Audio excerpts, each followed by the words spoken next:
Thanks to Kanye West, Taylor Swift and Beyonce will forever be linked. And here we go again. 13 years later, they're linked. Of course, I'm talking about Ticketmaster and that debacle involving Taylor Swift's concert tour and what appeared to be a less controversial process involving Beyonce's concert tour.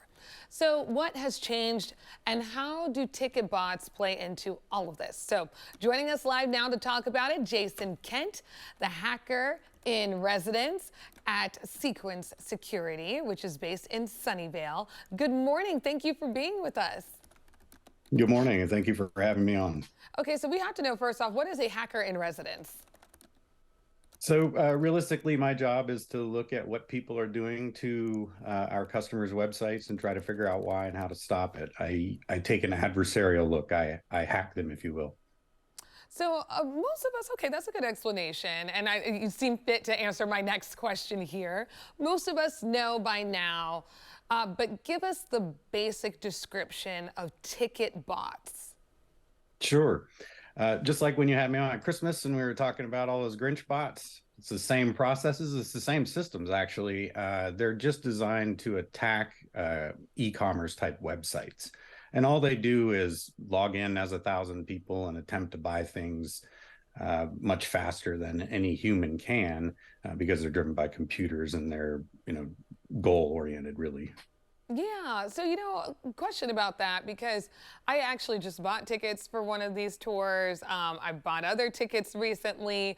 You go through so many hoops, I think, as a human by, selecting like all the stoplights in the picture and the numbers and letters combination, all these things, right? They've put in place to prevent bots, if you will, but it seems like they're still getting through. So do those functions even work? Yeah, and what Ticketmaster is doing now seems to be really helping them, right? They're doing a lot of what in our industry we would call region mapping. So they understand where you're coming from by either instrumenting your browser, putting cookies in there to say this is where you are, or by reading where your phone location is. They're doing this, like you'll notice now, if you go to Ticketmaster's website, you search for Beyonce tickets, it'll say if there are tickets near you. And that's a really good indication that they're grabbing your location. This is a positive for you. This means they're going to trust you more as you go through this purchase process, but it also means we're slowing things down and allowing the bots to adjust to it. Right. I mean, this is a for Beyonce, for instance, a very slow rollout in the tickets, which does seem to be helpful. I think fans have just been, myself included, going a little wild over it. But, let's get to this Taylor Swift ticket sales disaster. Why tickets? I mean, it does seem like for profit, obviously, but can't we just let people listen to some live music without all the drama? I don't understand why tickets.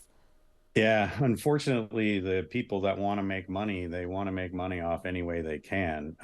During Christmas time, it's PS5s or whatever the hottest, Christmas item is. Now it's tickets that are highly desirable. And you saw on StubHub the huge dollar amounts that they could get for these things. So if they could buy a $125 ticket and sell it for $5,000, there's an obvious economic advantage there. And that's all it is. Right, because I think a lot of people were surprised to see that for Beyonce as well as Taylor, the ticket prices weren't that outrageous, originally, right, at least. Yeah, to just go see the show, it's, reasonable humans can go do that. Yeah. So how are companies trying to stop this moving forward? Is what we're seeing with Beyonce going to be the future? You having to pre-register, link your phone and your email? I mean, we were going through hoops to get these tickets.